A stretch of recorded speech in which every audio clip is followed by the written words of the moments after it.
ဇာအန်တူမှာအရေးကြီးတဲ့ verb နှလုံးပေါင်းပေါ့နော် ikimas တို့ဥပမာပြောရမယ်ဆိုရင်ပြောတယ် iimas နဲ့ထုတ်တယ် dashimas နဲ့ပေါင်းတယ် iidasu ဆိုတဲ့ဟာမျိုး verb နှစ်ခုပေါင်းထားတဲ့အင်္ဂလိပ်လိုဆိုရင် compound verb လို့ခေါ်တယ်ပေါ့နော်အဲ့လိုမျိုးဟာတွေအများကြီးရှိတယ်အလုံး120ပေါ့နော်ဒီအခုကတော့ part 1အနေနဲ့တကယ်လို့ထပ်ပြီးတော့လေ့လာခြင်းနဲ့ဆိုရင် comment မှာထပ်ပြီးတော့လေ့လာခြင်းနဲ့ထပ်တင်ပေးပါအောင်လို့ပြောသွားနော်ဒါဆိုရင်ပထမအဆုံးတစ်လုံးอุซุชิခါယေရုอุซุชิခါယေရုပေါ့နော်သူကอุซุစုနဲ့ခါယေရုနဲ့ပေါင်းထားတာ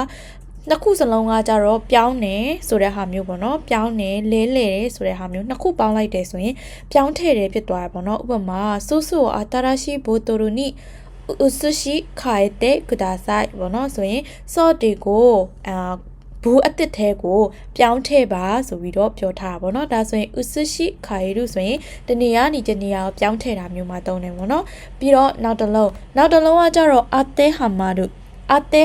ပေါ့နော်ဆိုတော့ ateru နဲ့ hamaru နဲ့ပေါင်းထားတာပေါ့နော်ဆိုတော့ तू ကနှစ်ခုပေါင်းလိုက်တယ်ဆိုရင်ကိုက်ညီတယ်တဲ့ကိုက်ညီ ateru ကလည်းထိမှန်တယ်ကိုက်ညီတယ်ဆိုရဲကွက်တိကြရဲဆိုတဲ့နေရာမျိုးမှာသုံးတယ်လीနော်ဆိုတော့ကိုက်ညီတယ်တဲ့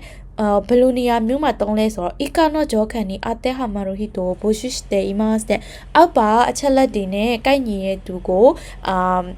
ခေါ်နေတယ်ပေါ့နော်အဲ့လိုမျိုးဥပမာပြောရမယ်ဆိုရင်အရက်ကဘယ်လောက်ရှိရမယ်ပညာရည်ချဘယ်လောက်ရှိရမယ်ဆိုပြီးတော့အလုပ်ခေါ်စာတွေမှာတင်ထားတယ်တကယ်လို့အဲ့ဒီအချက်လက်တွေနဲ့ကိုက်ညီတဲ့သူကိုရှိရင်လာပြောပေါ့အဲ့လိုမျိုးကိုက်ညီရဲဆိုတဲ့နေရာမှာ ate hamaru ကိုသုံးတယ်ဒါဆိုရင်နောက်တစ်ခုကကြတော့ afure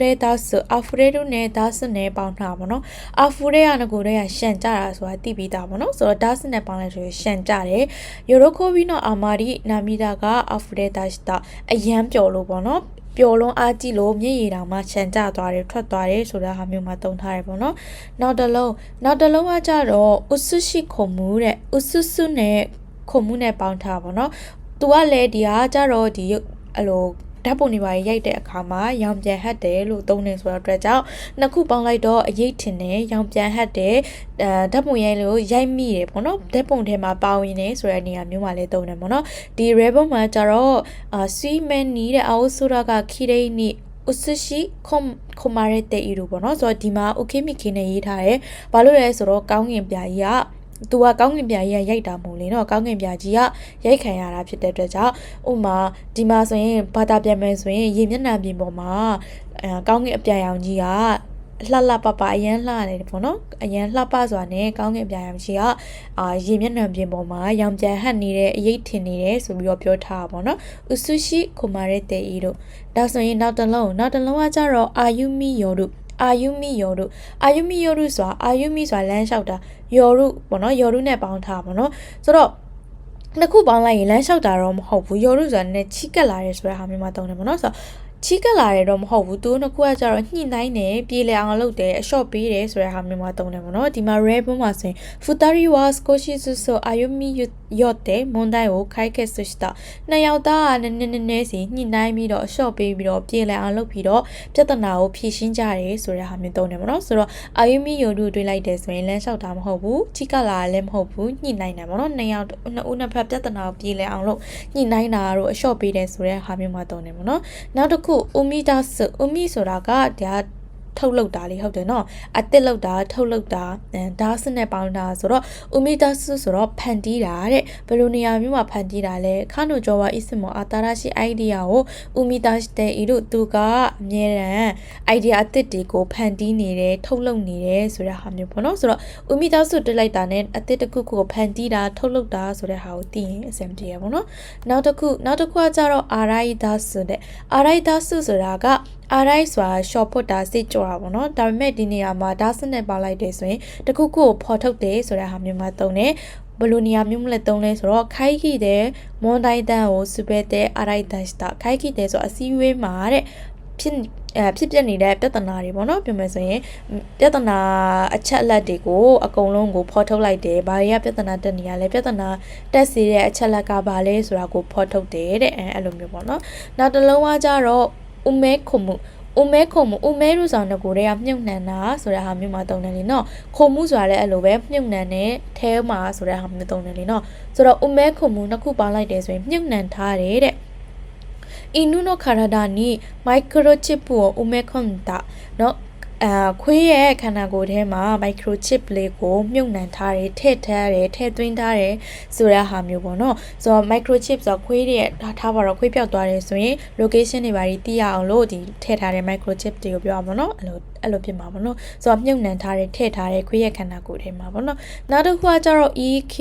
e-kiru ဆိုတာပြက်ပြက်သားသားပြောတယ်တဲ့ e ဆိုတာပြောတယ် kiru ဆိုတာနှစ်ခုပေါင်းလိုက်တော့ပြက်ပြက်သားသားပြောရပါတော့ခီရိုကဖြတ်တာတော့အဲ့လိုမျိုးပြောတာဖြစ်တဲ့အတွက်ကြောင့်ခီရိုဆိုပြက်ပြက်သားသားပြောတယ်ခိုင်ခိုင်မာမာပြောတယ်ဆိုတဲ့ဟာမျိုးပေါ့နော်ခါတွေဝါဇက်တိုင်းကြီးစေးခိုးစုလို့တော့ခီတာတဲ့သူကားတဲ့လုံးဝတိချပါအောင်မြင်ရမယ်ဆိုပြီးတော့ပြက်ပြက်သားသားပြောတယ်တဲ့အဲ့လိုမျိုးပေါ့နော်နှစ်ခုပေါင်းမယ်ဆိုရင်ပြက်ပြက်သားသားပြောတာဖြစ်သွားမယ်နောက်တစ်ခုကကျတော့ဥရီအာဂဲတုဆိုဥရီဆိုတာရောင်းတယ်အာဂဲတုဆိုတာမြင့်နေဆိုတာဟာမျိုးပေါ့နော်ဆိုတော့ဥရီအာဂဲတုဆိုတော့ရောင်းရတယ်ရောင်းရတယ်ပေါ့နော်ကိုက10ခုရောင်းနေဆိုရင်10ခုလုံးရောင်းရတယ်ဆိုတဲ့ဟာမျိုးပြောတာပေါ့နော်ရောင်းရတာပေါ့နော်ခွန်ကစ်ဆိုရတဲ့ရခုမဲအန်ဘုံကိုအိုဒီယာကေတာပေါ့နော်ဒီလာတော့တဲ့1100ပို့ရောင်းရတယ်ဆိုတဲ့ဟာမျိုးပေါ့နော်နောက်တစ်ခုကကြတော့ ဝါဆိုတဲ့တာလွယ်လွယ်လေးပေါ့နော် ဆိုတာပြောတယ်ဝါဆိုတဲ့လို့ဆိုတာမေ့တယ်ဝါဆိုတဲ့လို့ဆိုတာပြောဖို့မေ့တယ်ပေါ့နော်ဒိုင်ဂျင်နာကိုတော့ဝါဆိုတဲ့တေမတ်တာနော်အရေးကြီးတဲ့အရာတွေကိုပြောဖို့မေ့သွားတယ်တဲ့နောက်တစ်ခုကကြတော့ဥရီခီရဲရုဆိုတာရောင်းတယ်ခီရဲရုဆိုတာဖြတ်တယ်ပြတ်တယ်ပေါ့နော်ဒီမှာကျတော့ဥရီခီရဲရုဆိုတာရောင်းကုန်သွားတယ်နော်ချိကတ်တိုကအတူယူမနီဥရီခီရဲတာလက်မှတ်ကတဲ့အတူယူမဆိုတာကအချိန်ခဏတွင်လေးတွင်မှာကိုရောင်းကုန်သွားတယ်သူကဒီလိုပစ္စည်းရောင်းလို့ကုန်သွားတဲ့အခါမှာလည်းပြောတယ်ဒါမှမဟုတ်ကြရင်ကိုကသွားဝယ်လို့ဥရီခီရဲတဲ့ဆိုအဲ့လိုမျိုးရောင်းကုန်နေတယ်မရှိတော့ဘူးဆိုတဲ့ဟာမျိုးဆိုရင်လည်းဥရီခီရဲလို့သုံးတယ်ပေါ့နော်ဒါဆိုရင်နောက်တစ်ခုကကြတော့ ikisuku iki ဆိုတာတွားတာပေါ့နော် iku ဆိုတာတွားတယ် suku ဆိုတာရောက်ရှိတယ် ikisuku ဆိုတာတွားလို့ရောက်ရှိတာပေါ့နော် nagai tabino maso yoyaku mokutekichi niစွိတာပေါ့နော်ဒီမှာဆိုရင်နာဂိုင်းထားပြီးတော့မှဆိုတော့ရှီလျားတဲ့ခီထွက်ပြီးတဲ့အဆုံးမှာရောရခုနောက်ဆုံးတော့မုကတဲကီချီဆိုတော့ကိုမျောလင့်ထားတဲ့မျောမှန်းထားတဲ့ရီမှန်းချက်နေရာကိုမျောလင့်ထားတဲ့လာဖို့အတွက်ရည်ရွယ်ခဲ့တဲ့နေရာကိုရောက်ရှိခဲ့တဲ့အီကီစွိတာဆိုပြီးတော့သုံးတယ်ပေါ့နော်စွိတာလို့လည်းသုံးတယ်ဒါပေမဲ့အီကီစွိတာလို့သုံးလိုက်တော့ပို့ပြီးတော့ရောက်ရှိတယ်ဆိုတဲ့ဟာမျိုးမြန်မာလိုပြောရမယ်ဆိုရင်ရောက်တယ်နဲ့ရောက်ရှိတယ်လို့ပြောရင်ရောက်ရှိတယ်ပို့ပြီးတော့စာစံတယ်ပို့ပြီးတော့ကြပြစံတယ်ပေါ့နော်အဲ့လိုမျိုးပေါ့နော် iki soita ဆိုတော့ရောက်ရှိသွားတယ်ဆိုတဲ့ဟာမျိုးပေါ့နော်ပြီးတော့နောက်တစ်ခုကကြတော့ ikinokuru ဆိုတော့iki ဆိုတာကအသက်ရှင်တာပေါ့နော် ikimas nokuru ကကြတော့ကြံရစ်တယ်ပေါ့နော်ဒါဆို ikinokuru ဆိုတာရှင်ကြံရစ်တယ်ပေါ့နော်ဟာဂိရှိကျောဆုနောနာကတဲ့ ikinokuru နော်ဝခန်တန်တဲ့ဝနိုင်ဆိုတော့ပြင်းထန်လာတဲ့ဒီပြိုင်ပွဲတွေထဲမှာပေါ့နော်ပြောမယ်ဆိုရင်ရှင်ပြိုင်အားထုတ်မှုတွေကြားထဲမှာရှင်ကြံရစ်ဖို့ကမလွယ်ဘူးပေါ့နော်ဆိုတော့စစ်ပွဲတွေဖြစ်လို့ရှင်ကြံရစ်တာတွေမှာလည်းသုံးတယ်ဒါမှမဟုတ်ပြဿနာတွေဖြစ်လို့ကိုကမပြိုလဲပဲနဲ့ကြံခဲ့တာဆိုတဲ့ဟာမျိုးမှာလည်း ikinokuru ကိုသုံးတယ်ပေါ့နော်erabidasu ဆိုerabu ဆိုတာရွေးချယ်တာပေါ့နော် dasu ဆိုတော့ထုတ်တယ်ပေါ့နော် erabidasu ဆိုတာရွေးထုတ်တာတဲ့အိုခုနိုအိုဘူရှာနောနာကာခါရာဆိုတော့ရှောက်လွှာတင်တဲ့လူတွေအများကြီးထဲမှာယူရှောနာဂျင်းဆိုင်ကို erabidashita ဆိုတော့လုံးဝtop ဖြစ်နေတဲ့ထူးချွန်တဲ့လူကိုရွေးထုတ်တယ်ပေါ့နော်အဲ့လိုမျိုးဒါဆိုရင်နောက်တစ်လုံးကကျတော့ ide kawaru ဆိုတာထဲ့တာ kawaru ဆိုတာလဲလှယ်တာပေါ့နော်ဆိုတော့ ide kawaru ဆိုတာလဲလှယ်တာပေါ့နော်လဲလှယ်ပြီးထဲ့တာပေါ့နော်ဂျိုတေးက hanko ninari ဆိုတော့အစီအစဉ်တွေကပြောင်းသွားပြီးတော့ junban က ide kawata เนาะ junban ဆိုတာကအလှည့်ပြောတာပေါ့နော်အလှည့်ပြောင်းသွားတယ်เนาะအလှည့်ကပြောင်းသွားတယ်လဲလှည့်သွားတယ်နေရာချင်းလဲသွားတယ်ဆိုတဲ့ဟာမျိုးပေါ့နော် ide kawaru လဲလှယ်တယ်ပေါ့နော်